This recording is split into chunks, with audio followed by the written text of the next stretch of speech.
On the brink of bankruptcy, a sick businessman is about to sign away the company his family built for generations. But everything changes when a poor girl bursts into the room and exposes a critical mistake no one had noticed. What seemed like the end becomes a new beginning, led by someone everyone had overlooked. If this story interested you, don't forget to subscribe to our channel and tell us what city you're watching from. Now, on with the story. The afternoon sun streamed through the windows of the 23rd floor of the corporate building on Park Avenue, illuminating the boardroom as if it were the final act of a show about to end. Michael Taylor leaned heavily on his dark wood cane, feeling every muscle in his body protest the simple act of standing. The multiple sclerosis that had accompanied him for 5 years made every movement a painful negotiation between will and ability. At 52, Michael carried on his shoulders not just the weight of his own condition, but the responsibility of 3 generations of the Taylor family. Taylor Industries had been founded by his grandfather in 1953, survived recessions, disastrous market crashes, and crises that seemed endless. But now, on that June afternoon, it was about to finally succumb. Around the mahogany table, 12 executives and lawyers waited in a sepulchral silence. Impeccable suits, leather briefcases, imported pens. Everything seemed carefully arranged for the funeral of a dream. The bankruptcy papers were organized in perfect stacks before Michael, awaiting only his signature for it all to end. He looked out the window, watching the incessant movement of the city. New York City never stopped. Down below, thousands of people went about their lives, unaware that at that very moment, high up in that building, decisions were being made that would affect their families, their dreams, their future. 3,200 employees would lose their jobs. 3,200 stories would be interrupted. Mr. Henry Mason, the lead attorney, cleared his throat softly. "Michael, we need to conclude the process before 5 o'clock. The creditors are waiting for the documentation." Michael nodded slowly, each movement of his head requiring concentration. His right hand trembled slightly as he picked up the Mont Blanc pen that had been a gift from his father. The same pen that had signed billion-dollar contracts, that had celebrated historic agreements, would now seal the end of everything. He thought of his grandfather, John Taylor, a simple man who had started with a small machine shop in Pittsburgh. He thought of his father, Albert, who had transformed the shop into a respected industry. And now he, Michael, would be remembered as the one who let it all fall apart. The multiple sclerosis had begun with subtle symptoms, tingling in his legs, unexplained fatigue, moments of blurred vision. At first, he ignored it. Executives didn't have time for weakness. But the disease progressed, relentless and cruel. The doctors explained there was no cure, only treatments that could slow its advance. Even so, his body continued to betray his will, little by little, and with the illness came errors in judgment. Hasty investments, decisions made in moments of extreme fatigue. The company began to bleed financially. Competitors sensed the weakness and moved in like predators. In 2 years, the situation became unsustainable. Michael opened the first page of the document. The room remained in absolute silence, only the distant hum of the air conditioning filling the void. He held the pen firmly, fighting against the tremor that insisted on sabotaging even this last act of dignity. The tip of the pen touched the paper. It was at that moment that the door swung open abruptly. All eyes turned, shocked. No one would dare interrupt that meeting. The executive secretary would never permit such an intrusion, but there she was, small and out of place like a dissonant note in a rehearsed symphony. A girl of about 10 years old walked through the door with hesitant but determined steps. Her clothes were simple, a faded cotton dress that had once been blue, worn-out sandals, her black hair tied in a messy ponytail. In her small hands she held a crumpled piece of paper. "Who are you? How did you get in here?" Henry's voice was a mixture of disbelief and indignation. The girl stopped in the middle of the room, her dark eyes scanning all those serious, hostile faces. She looked frightened, but there was something else in her expression, an urgency that overcame her fear. "I'm Isabella," she said in a thin but firm voice. "My mom works here. She cleans the offices at night." One of the executives stood up sharply. "This is unacceptable. Someone call security immediately. A child cannot barge into a meeting of this importance. Michael raised his hand, asking for silence. There was something in the girl's expression that intrigued him. Perhaps it was exhaustion. Perhaps it was curiosity. Or perhaps it was just the need to postpone that final signature for a few more minutes. "Wait," he said, his voice hoarse, but still, carrying authority. "Let the girl speak." Isabella took a few more steps toward the table, her eyes fixed on Michael, recognizing in him perhaps the only person willing to listen. "I found this paper in the hallway," she said, holding out the crumpled sheet. "My mom always told me to return things that aren't mine, but when I was going to put it at the reception desk, I saw the numbers and realized something was wrong." The executives exchanged impatient glances. One of them made a move to stand up again, but Michael stopped him with a gesture. "What did... You see that was wrong?" he asked, extending his hand to take the paper. Isabella approached the table, placing the sheet in front of Michael. It was a copy of one of the financial projections that had been discussed the previous week. Numbers, graphs, forecasts that culminated in the company's inevitable collapse. "Here," she pointed with her small finger. "This number is missing digits. It should have 7 numbers, but it only has 5. And down here, too. And in this calculation here, if you add it up, it doesn't give the result that's written." Henry snorted. "Mr. Taylor, this is ridiculous. We can't waste time with a child who understands nothing about corporate finance. Please, let's conclude the process." But Michael wasn't listening. His eyes were scanning the document, his mind still capable of processing numbers despite all his physical limitations. He picked up a calculator that was on the table and began to redo the sums. The silence in the room changed in quality. It was no longer the silence of waiting for the inevitable. It was the silence of uncertainty, of the possibility that something was not completely right. "Mr. Mason," Michael said slowly, his voice gaining an energy that hadn't been there moments before, "get the original report for this projection immediately." The lawyer hesitated. "Mr. Taylor, I don't think that's necessary. This review has already been done by 3 different teams of auditors." "I didn't ask for your opinion, Henry. I asked for the original report now." The authority in Michael's voice was undeniable. The lawyer hurried out of the room, returning minutes later with a bulky folder. Michael began to compare the documents page by page, number by number, and that's when he saw it. The girl was right. The numbers were incomplete in several projections. They weren't small rounding errors. They were significant omissions, entire digits missing from crucial values. "How is this possible?" he murmured, feeling his heart race. "It went through 3 audits. How did no one notice?"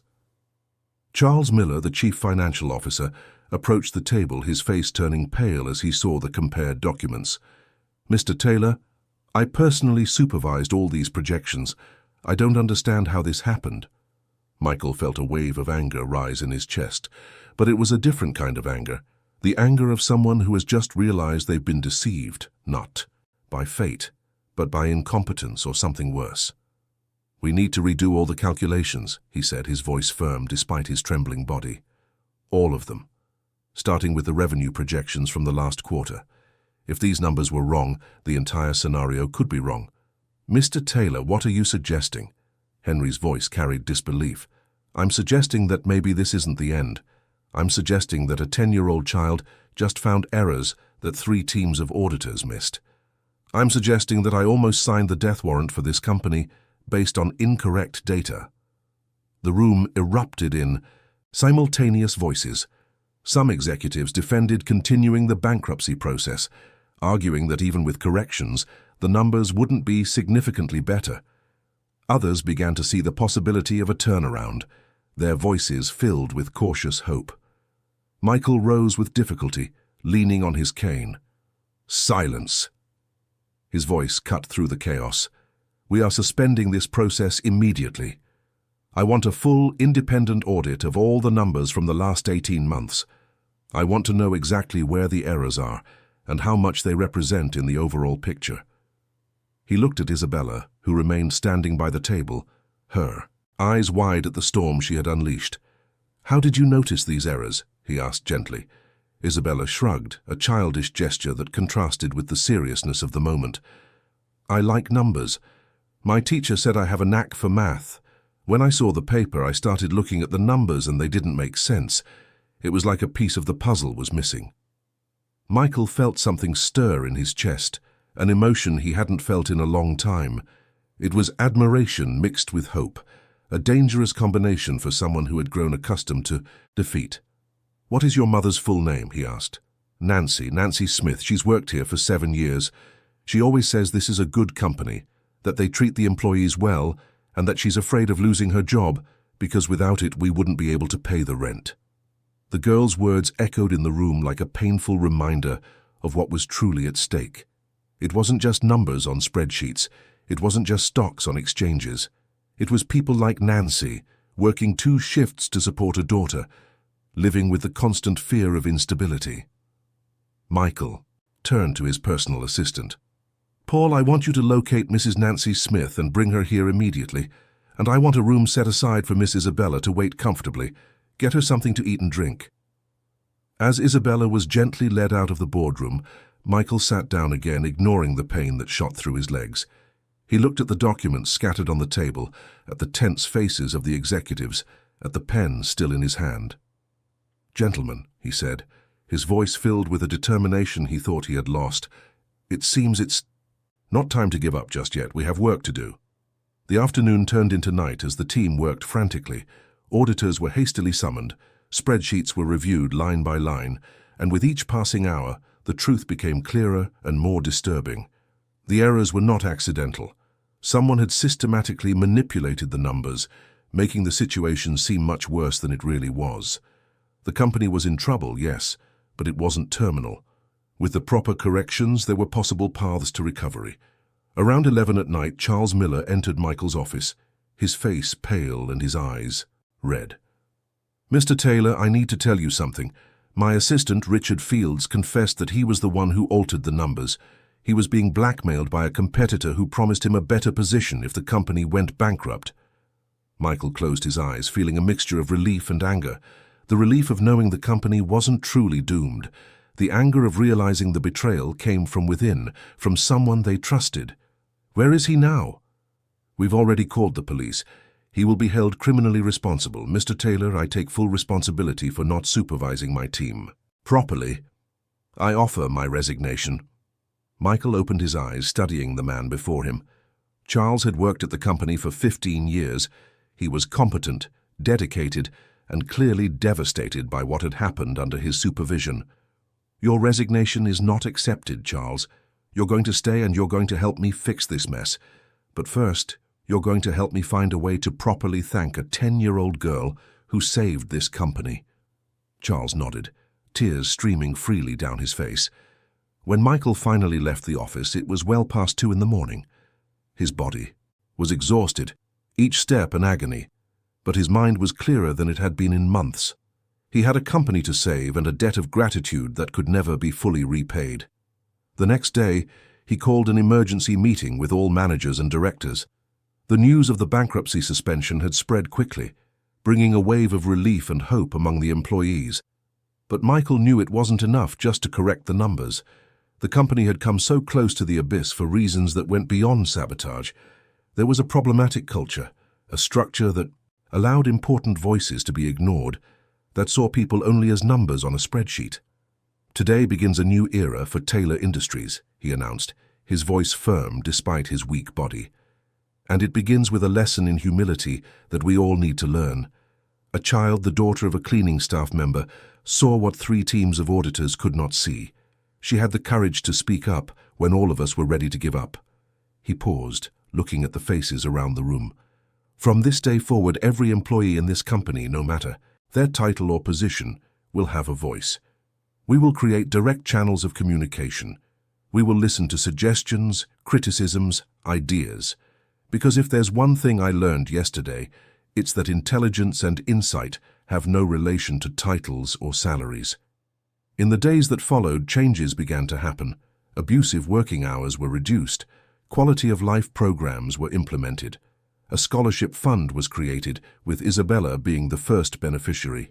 Nancy Smith was called to Michael's office.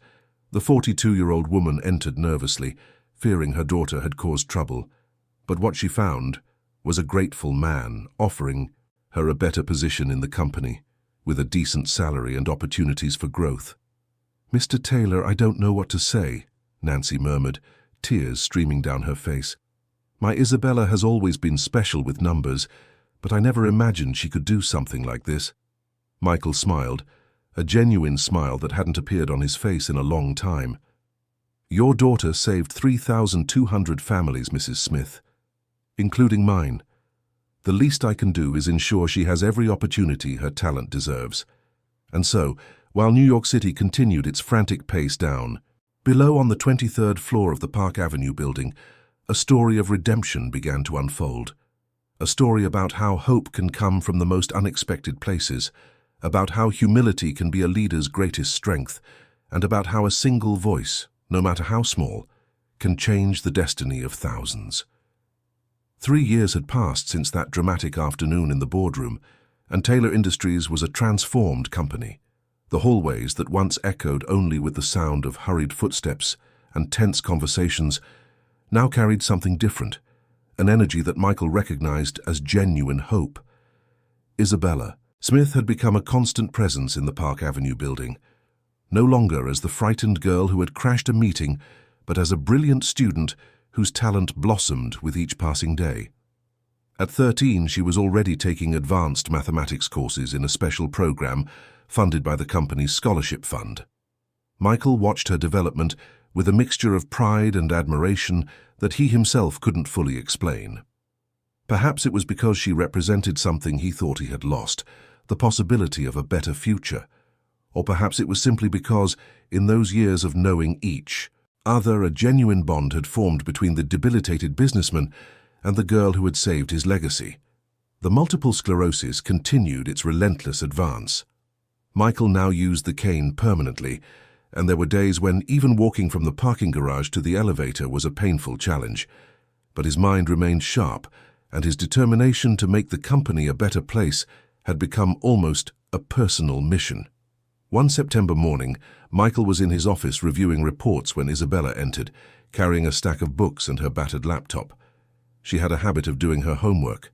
There, taking advantage of the quiet and the internet connection she didn't have in her small apartment in Queens. "Good morning, Mr. Taylor," she greeted, with the smile that always lit up any room. "I brought the problem you gave me last week. I think I found a solution, but I wanted your opinion." Michael smiled, adjusting his glasses. Isabella had fallen into the habit of calling him Mr. Taylor, a respectful and affectionate form of address he appreciated more than he would care to admit. "Show me what you've discovered." The girl opened her laptop, her fingers flying across the keyboard with the familiarity of someone born in the digital age. She had developed a mathematical model to predict inventory fluctuations based on variables that were normally ignored by traditional systems. "See?" she explained, pointing to complex graphs on the screen. "The normal systems only consider demand and seasonality, but I added variables like weather, regional holidays, sporting events, and even smaller economic cycles. The model can predict with 92% accuracy when we'll have peaks or drops in demand." Michael studied the graphs, his mind still capable of processing complex information despite his body's limitations. Isabella's solution was elegant and innovative, the kind of lateral thinking that was worth millions in the corporate world. "This is brilliant, Isabella. You're 13 and you already think like a senior analyst." He paused, choosing his words carefully. "Have you thought about what you want to do when you grow up?" Isabella's eyes sparkled with enthusiasm. "I want to study applied mathematics and economics. I want to create models that help companies from going bankrupt, that help people from losing their jobs. Like that day I found the mistake in the papers, you know? That changed everything for me. It changed things for my mom, it changed things for you, it changed things for so many people. I want to be able to do that again, many times." Michael felt a tightness in his chest, an emotion that was both pride and a pang of sadness. He thought of the children he never had, the heirs he should have prepared to take over the company. His ex-wife had left years ago, unable to cope with the progression of his illness. He had been left alone, with no close family, building his empire, but with no one to leave it to. Until Isabella had appeared with her faded dress and her crumpled paper, bringing not just salvation for the company, but something Michael didn't even know he needed, a purpose that went beyond numbers on balance sheets. "You will achieve all that and more," he said softly. "But always remember where you came from, Isabella. Your ability to see what others don't comes not just from your intelligence, but from your unique perspective. Never lose that." Isabella nodded seriously. "My mom always tells me the same thing. She says we can never forget the hard days because they're the ones that teach us to value the good days." Nancy Smith had become the supervisor of the General Services Department, a meteoric rise for someone who had started by cleaning offices. She was respected by the employees and admired for her dedication, but she never lost the humility that characterized her. The relationship between Michael and the Smith family was peculiar. It wasn't exactly familial, but it went far beyond professional. It was a connection forged in extraordinary circumstances, tempered by mutual gratitude and genuine respect. That same week, during a board meeting, Michael presented a bold proposal to create a predictive analysis department focused on identifying problems before they became crises. It was a revolutionary concept for a traditional industry like theirs. "Michael, that will cost a fortune," argued Helen Campbell, the director of operations. "We're just starting to recover. Wouldn't it be more prudent to wait a few more years?" "If we wait, it will be too late," Michael replied. "The market is changing faster than ever. Our competitors are investing in technology and innovation. If we want to not just survive but thrive, we need to be ahead, not behind." "And who will lead this department?" asked Andrew Morgan, the Director of Human Resources. "We would need someone with an innovative vision, exceptional analytical skills, and a deep understanding of our corporate culture." Michael smiled, a mischievous glint in his eyes. "I already have someone in mind. It will just take a few years until she's ready." The months turned into years, and Isabella continued to flourish. She entered university at 16, accepted with a full scholarship in applied mathematics at Columbia University. Her senior thesis, developed at 20, dealt with predictive models for corporate bankruptcies and won national awards. Michael followed each achievement with paternal pride. His physical condition had worsened significantly. He now used a wheelchair most of the time, his lower limbs responding less and less to his brain's commands. But his mind remained as sharp as ever, and his determination to see Isabella reach her full potential was unwavering. On a rainy November afternoon, Isabella entered Michael's office with a serious expression he had learned to recognize over the years. It was the expression she made when she was about to say something important but difficult. "Mr. Taylor, I need to talk to you about something." She sat in the chair in front of his desk, her hands clasped in her lap. "I received an offer from a university. They want me to do my master's and doctorate there, with a full scholarship to MIT. It's an incredible opportunity to work with some of the world's leading experts in predictive analysis." Michael felt a mix of pride and a pang of loss. He knew this day would come, that Isabella was too big to be contained by the limits of a single company or country. But it still hurt to think of her absence. "You must go," he said firmly, not letting his emotion show. "This is a once-in-a-lifetime chance. You will learn things you can't learn here. You will meet people who will broaden your perspectives. And when you come back, if you come back, you will be even more extraordinary than you already are." Tears began to stream down Isabella's face. "I don't want to leave you. I don't want to leave my mom. You are my family. This company is my home." Michael extended his trembling hand, and Isabella held it tightly. "And it always will be. But sometimes the greatest proof of love is letting the people we love fly high, even if it means flying far away." Isabella's farewell was an emotional ceremony. Michael organized an event with all the company's employees, from the president to the general services assistants. He wanted everyone to see what was possible when talent met opportunity, when potential was nurtured instead of wasted. During his speech, leaning on his wheelchair and fighting the emotion that threatened to break his voice, Michael said something that would echo through the company's halls for years. "7 years ago, a little girl walked into this boardroom and changed the course of our lives. She taught us that small voices can speak great truths, that humility is strength, not weakness. Today, that girl is going out into the world to show that New York City, that America, produces minds as brilliant as anywhere on the planet.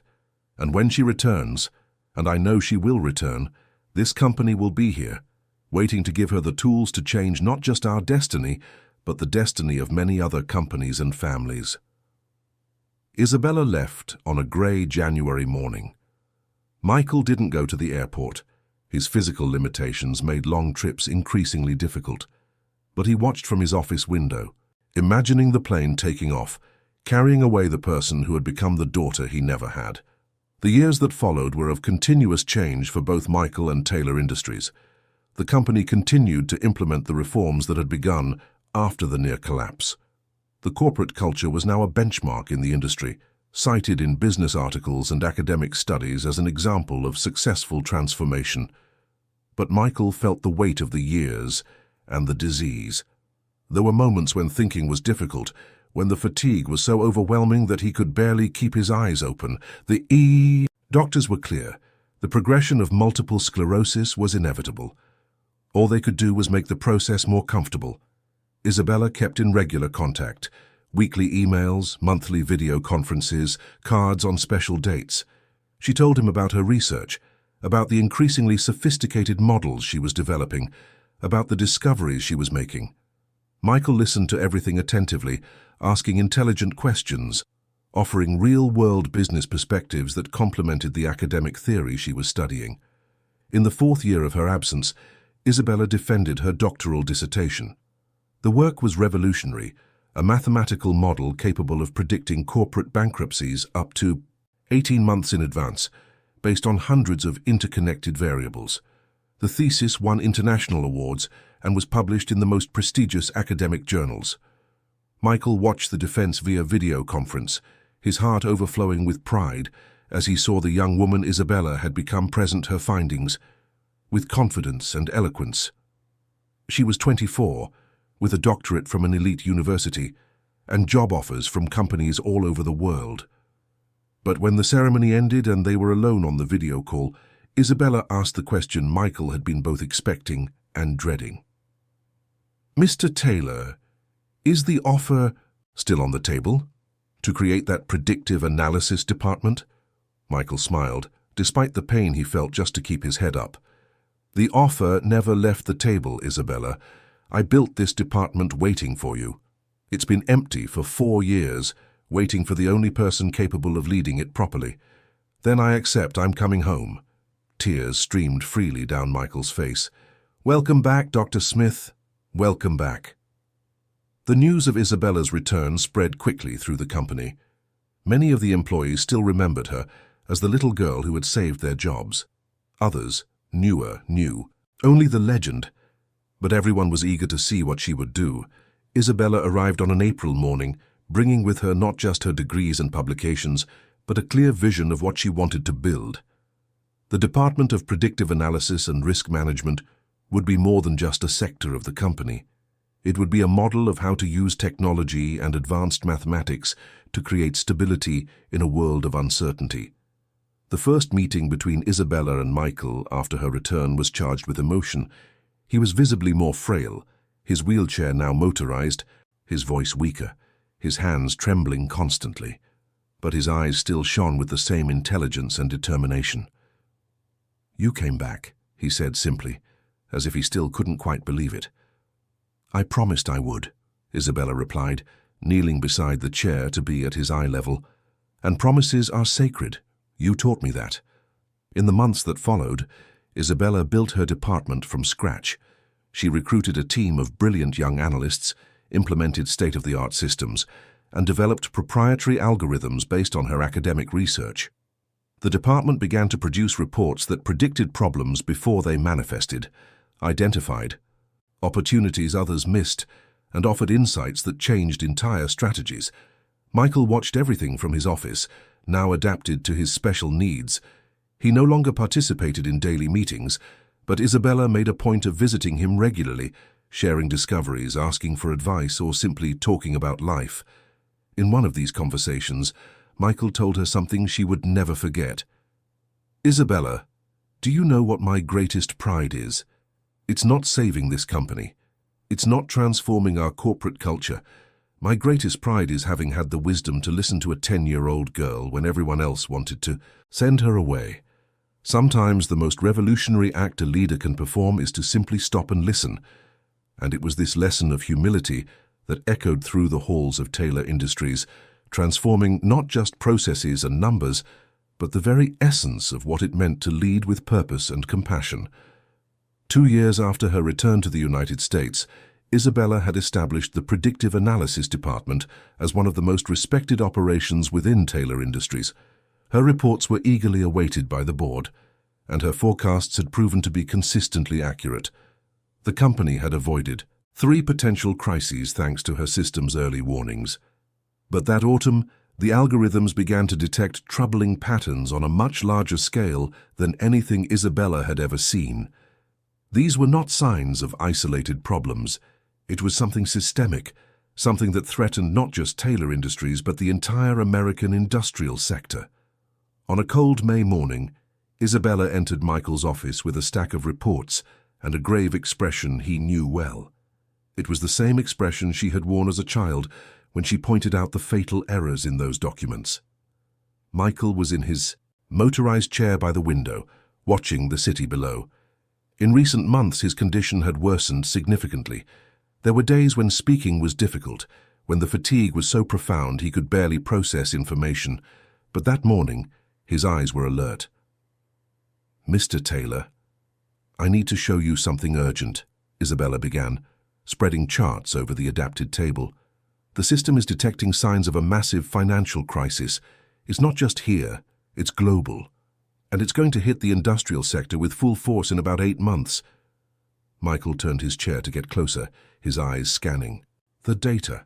Are you sure? Are these patterns unmistakable?" 97% certain. Isabella pointed to different graphs. "Look, credit contraction in international markets, rising currency volatility, supply chain breakdowns, increasing defaults in key sectors. All the indicators that preceded major crises are present. And this time it's different. It's not an isolated bubble. It's multiple systemic failures converging simultaneously." "How many companies in our sector are at risk?" Isabella hesitated before answering, as if the words were difficult to say. "Based on the models, 83% of the companies in the sector will not survive without significant intervention. That represents about 100,000 jobs in the New York metro area alone." Michael closed his eyes, processing the magnitude of what Isabella was saying. It was as if the past were repeating itself, but on an exponentially larger scale. And this time, there was no typo to fix. It was a perfect storm of macroeconomic factors. "What do you propose?" he finally asked. Isabella took a deep breath. "I know this is going to sound crazy, but I need you to hear me out. The only way to survive this is to do something that's never been done before. Mass collaboration. We need to convince our competitors to share resources, data, even trade secrets. We need to create a mutual protection network. You're suggesting I go to our biggest rivals and propose an alliance? Not just an alliance, a complete transformation of how the sector operates. Michael, if every company tries to survive alone, 90% of them will go bankrupt. But if they work together, sharing logistics costs, negotiating as a block with suppliers, creating joint credit lines, the survival rate rises to 75%. And you're sure this crisis is really coming?" Isabella met his gaze, her voice firm but filled with urgency. "I would bet my career on it. I bet my reputation on it. This crisis is going to happen, Mr. Taylor. The only question is whether we'll be prepared or not." Michael was silent for several long minutes, his mind working through the implications. Convincing proud, competitive business owners to collaborate with rivals would be nearly impossible. But the alternative was to watch an entire industry collapse. "Organize a meeting," he said finally. "Summon the CEOs of the 15 largest companies in the sector. Use my name, use your academic credibility, use whatever is necessary. But get those people in a room." Isabella nodded, already mentally planning the approach. "But Mr. Taylor, you know many of these business leaders won't like hearing bad news. Some might even think it's a trap." Then you'll have to be very convincing, Michael smiled faintly. After all, you convinced a room full of skeptical executives when you were 10. Doing it again at 26 should be easier. But they both knew it wouldn't be. The next 2 weeks were frantic. Isabella and her team prepared detailed presentations, gathering data from dozens of sources, building multiple scenarios, and mathematically demonstrating the inevitability of the crisis. Michael used his influence to ensure that the key industry leaders attended, even those who would normally ignore such an invitation. The meeting was scheduled for a June afternoon in the main auditorium of Taylor Industries. 15 CEOs and their top executives attended, a mix of curiosity and skepticism on their faces. Many were longtime rivals, some barely acknowledging each other. Michael opened the meeting from his wheelchair, his voice weak but still carrying authority. "Thank you all for coming. I know many of you are competitors, some even enemies. But today I'm not speaking as the CEO of Taylor Industries. I'm speaking as someone who almost lost everything and learned that pride doesn't pay salaries. I ask you to listen to what Dr. Isabella Smith has to say. She saved my company once. I believe she can save all our companies now." Isabella took the stage, her years of academic presentations having prepared her for this moment. She began with the data, presenting graph after graph, number after number, methodically building the case for the imminent crisis. At first the audience was skeptical, but as the presentation progressed, expressions began to change. Some CEOs started taking frantic notes. Others whispered urgently with their executives. The data was undeniable, the patterns too clear to be ignored. When Isabella got to the part about intercompany collaboration, the room erupted.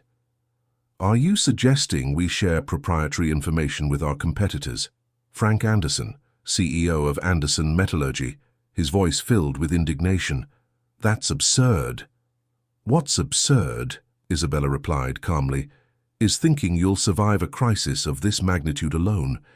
Mr. Anderson, according to my models, your company has a 62% chance of bankruptcy in the next 18 months if it continues to operate independently." Frank's face turned. "Fred, you can't make those claims without proof." Isabella clicked a remote, and the screen behind her showed a detailed chart of Anderson Metallurgy's finances, based on public data and predictive analysis. "Your debt structure is unsustainable, your main clients are in vulnerable sectors, and you have significant unhedged currency exposure. Shall I continue?" The silence that followed was heavy. Isabella had done her homework, and it was clear she had data not just on Anderson Metallurgy, but on every company present. Catherine Rogers, CEO of Rogers Industrial, stood up. "Let's assume you're right about the crisis.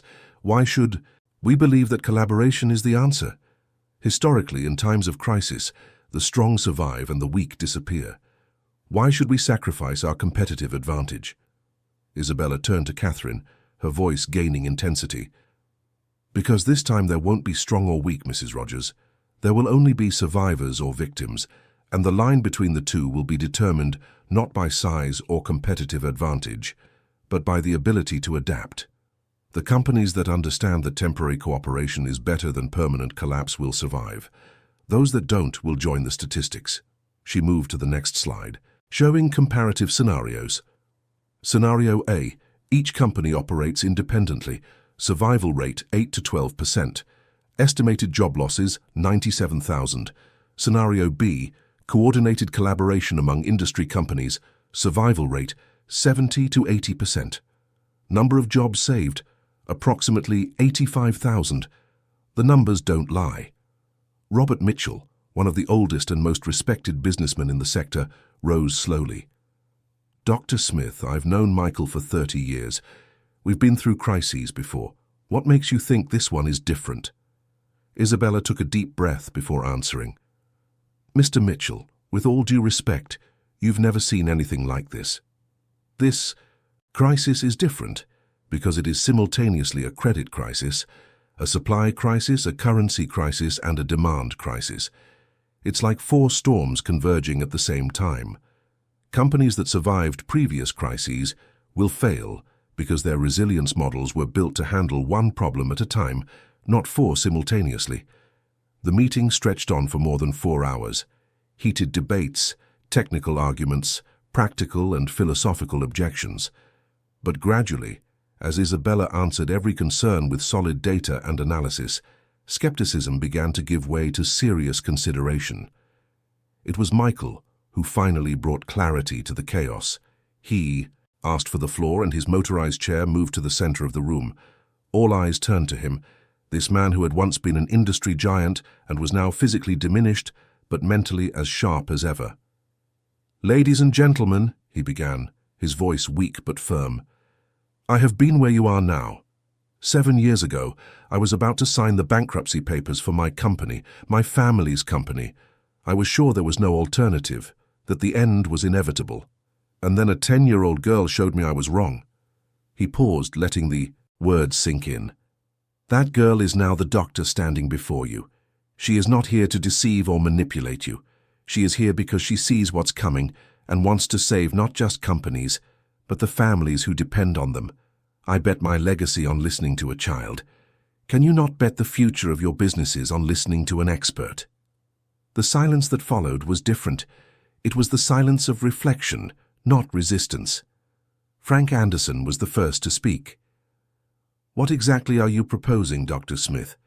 Isabella returned to the presentation, this time focusing on concrete proposals. Purchasing consortia to reduce costs, shared logistics infrastructure, joint credit lines negotiated as a block with financial institutions, cross-training programs for employees to maximize flexibility, a shared market intelligence platform. Each proposal was accompanied by detailed financial projections, case studies of successful collaborations in other sectors and countries, and legal analyses of appropriate legal structures. Catherine Rogers stood up again. "And what about intellectual property? What about trade secrets?" Isabella was prepared. "I have proposed legal frameworks that protect proprietary information while allowing for operational collaboration. Think of it as wartime allies. You are still competitors, but you recognize that there is a greater threat that requires temporary cooperation."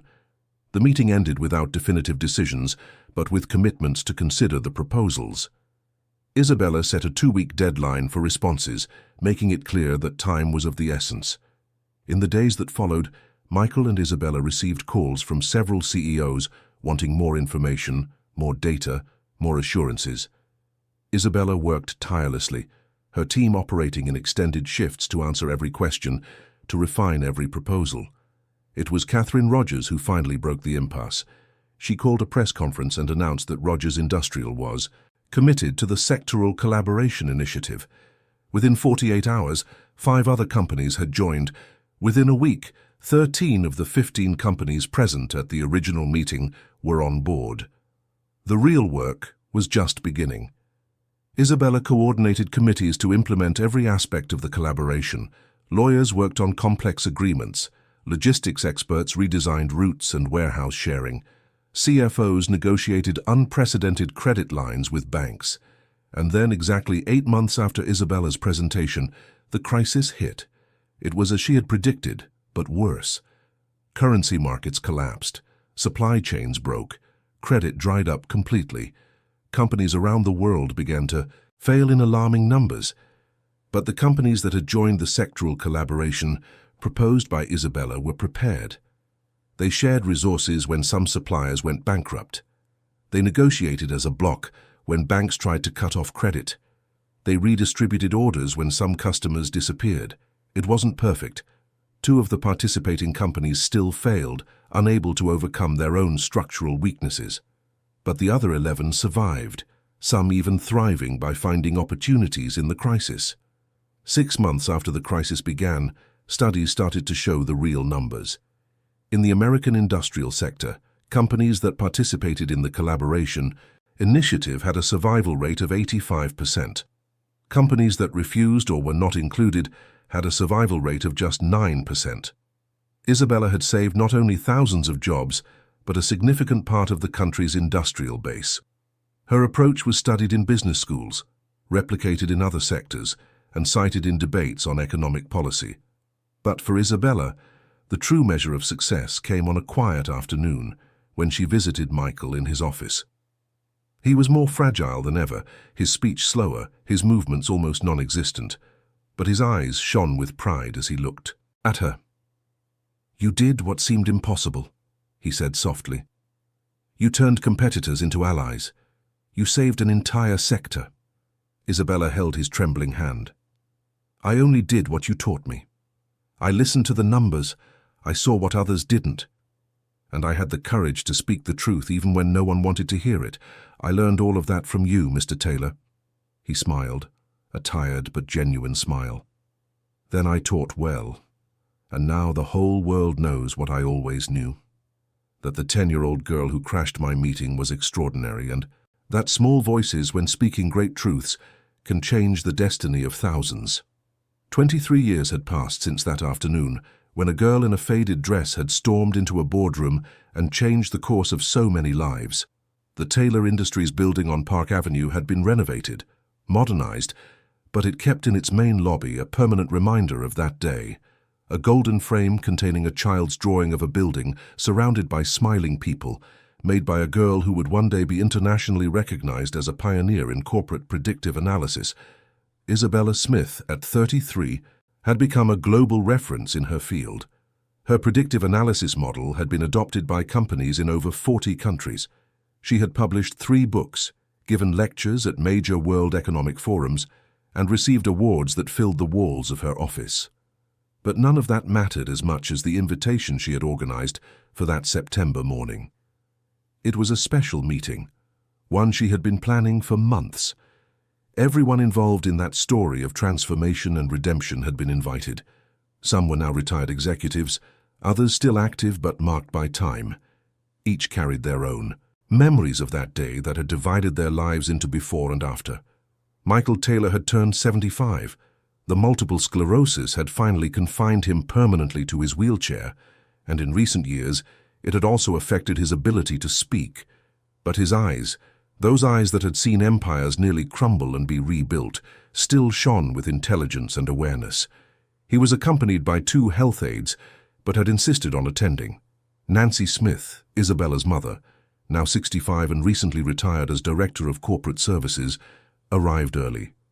She wore an elegant suit, her grey hair in a sophisticated bun, but in her eyes lived the same humility of the woman who had cleaned offices to support a daughter. The 15 CEOs who had participated in that historic meeting about the crisis were also invited, or their successors in the case of those who had passed away. Frank Anderson was there, now with completely white hair, admitting to anyone who would listen that Isabella had saved his company when he was too blinded by pride to see the cliff ahead. Catherine Rogers arrived with her daughter, who now ran Rogers Industrial, a testament to continuity and renewal. Even people who were not directly involved but whose lives were impacted came. Workers who kept their jobs during the crisis, families who didn't have to face unemployment and despair, young people who grew up in stable homes because companies survived when they could have disappeared. The meeting was held in the same auditorium where Isabella had made her presentation about the impending crisis years ago. But this time, there were no charts or numbers projected on the screens. There were only photos, visual memories of an extraordinary journey. Isabella took the stage, her presence now that of a mature and respected leader. But her eyes carried the same determination as the girl who had once dared to interrupt a meeting of adults. "Thank you all for being here," she began, her voice firm but emotional. "I have called you here today not to celebrate achievements or successes, but to reflect on something much more important, on how hope can come from the most unexpected places, and how attention and humility can save not just companies, but entire lives." She paused, her eyes meeting Michael's in the front row. 23 years ago, I was a scared little girl holding a crumpled piece of paper. I had no formal business education, no credentials, no reason to be in that room. But one person had the wisdom to listen to me. One person chose to suspend judgment, to ignore appearances, and to pay attention to a voice that everyone else wanted to silence. Tears began to stream down Isabella's face. Michael Taylor taught me the most important lesson of my life that day. He taught me that small voices can speak great truths, that titles and positions do not determine the value of an idea, that humility is not weakness, but the greatest strength a leader can have. She gestured to the photos projected behind her, images of the company over the years, of employees, of families, of moments of crisis and overcoming.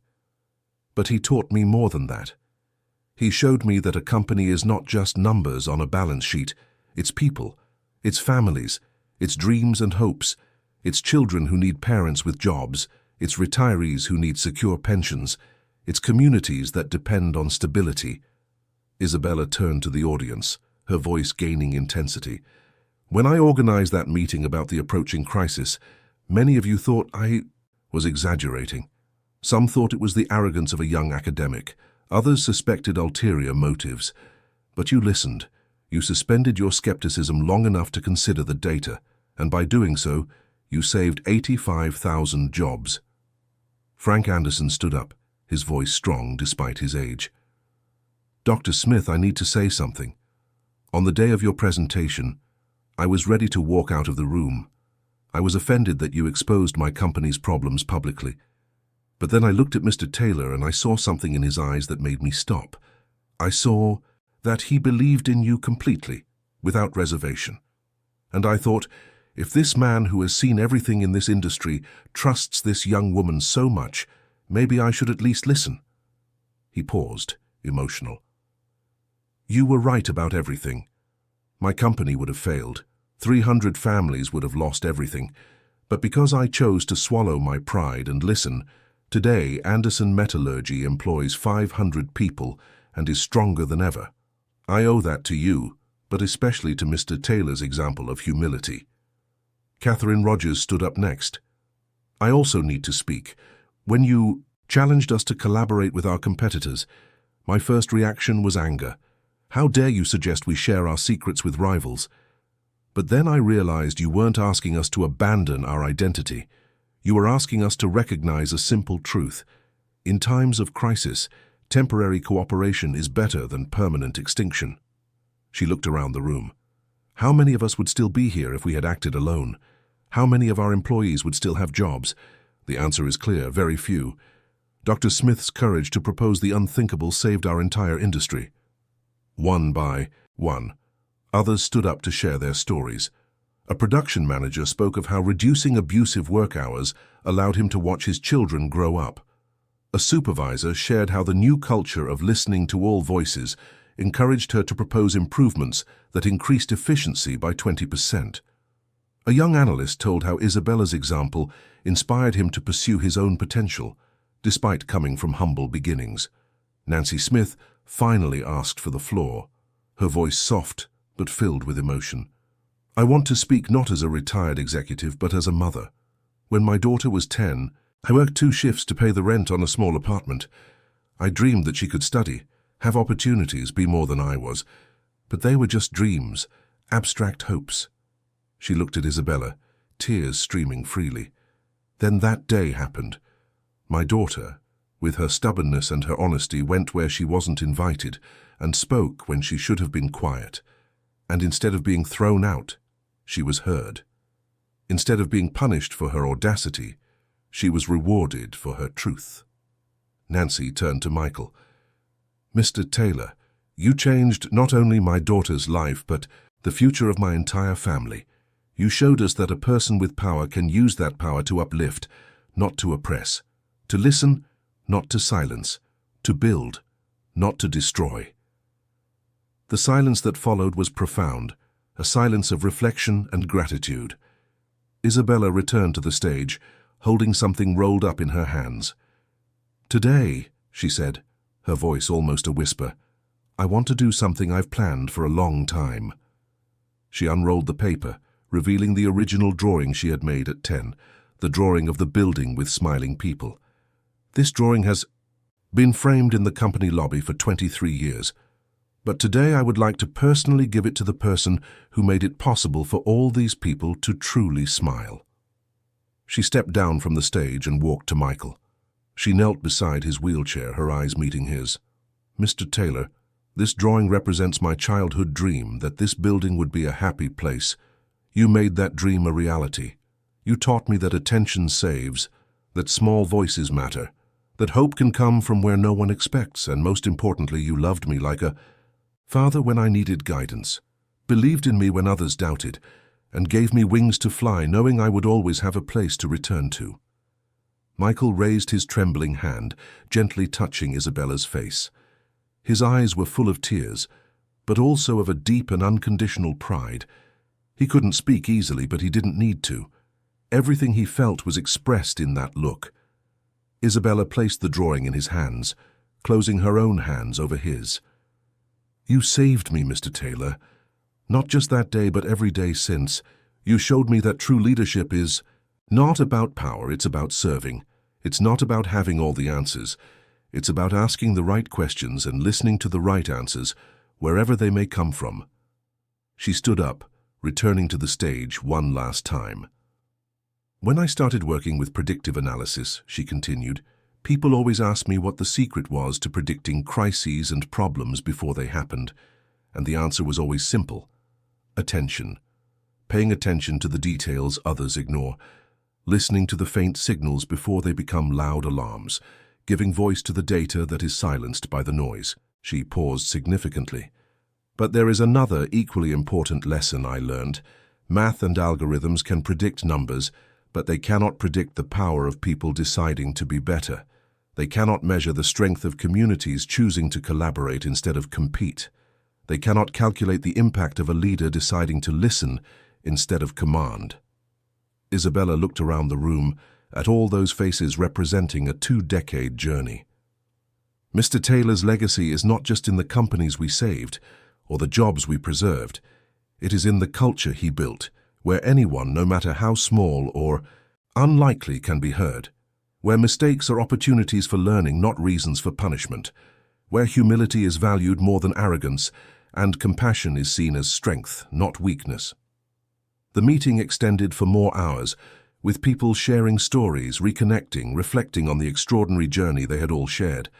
Lunch and coffee were served, but few paid attention to the food. It was the human connection that fueled that meeting, the recognition that they were all part of something bigger than themselves. Late in the afternoon, as people began to say their goodbyes, Isabella stayed for a while alone with Michael.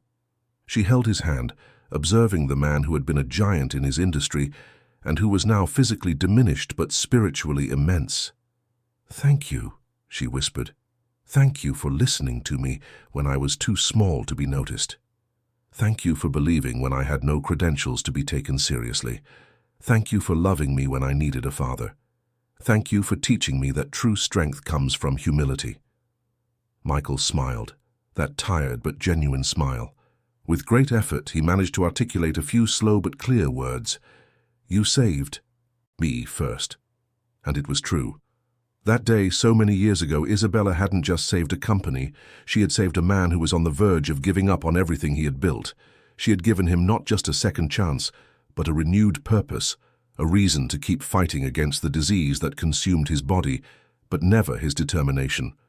When Isabella finally left the building that night, she stopped in the lobby to look at the space where her drawing had been for so many years. In its place now was a plaque with the words that had become the company's unofficial motto: "Attention saves, small voices matter, hope can come from where no one expects." She walked out onto Park Avenue, where the city continued its frantic pace. Thousands of people passed by, each with their own stories, their own challenges, their own hopes. And somewhere in that crowd, Isabella knew, were other children with undiscovered talents, other voices waiting to be heard, other truths waiting to be recognized. Michael Taylor's legacy was not just in the impressive numbers of companies saved or jobs preserved. It was in the cultural transformation he had initiated, in the example he had set, in the living proof that true leadership means creating spaces where everyone can shine, not just the already powerful. And Isabella Smith, the girl who had once crashed a meeting with simple clothes and a crumpled paper, now carried that legacy forward. In every lecture she gave, in every company she consulted, in every young talent she mentored, she repeated the fundamental lesson: pay attention, listen to the small voices, because salvation can come from where you least expect it. Decades after that transformative day, the story of the girl and the businessman would become legendary in the American business world. It would be told in classrooms, cited in management books, used as an example of how humility and courage can change destinies. But for those who lived the story, who felt its impact on their own lives, it was not just a story of business success. It was a reminder that every person has value, that every voice deserves to be heard, and that sometimes the greatest truths come from the most unlikely sources. It was a story about how choosing to listen instead of dismiss, how choosing humility instead of arrogance, can make all the difference between despair and hope, between collapse and redemption. And so, as the sun set over New York City, illuminating the Taylor Industries building in golden hues, the story of Isabella and Michael continued to inspire, to transform, reminding everyone that true greatness is not in never falling, but in having the wisdom to listen to those who can help us get up, no matter how unlikely that help may seem. End of story. Dear listeners, we hope the story of Isabella and Michael has touched your heart. If you were moved by this journey of humility, redemption, and hope, please leave a like, subscribe to the channel, and tell us in the comments what marked you the most in this story. Was it the moment Isabella entered the boardroom, Michael's courage to listen to her, or the lesson that small voices can change entire destinies? Every day we bring intense stories like this one, which reveal the deepest side of the human soul and remind us that hope can come from where we least expect it. We look forward to seeing you in the next episode with another story that will stir your emotions and make you reflect on what truly matters in life.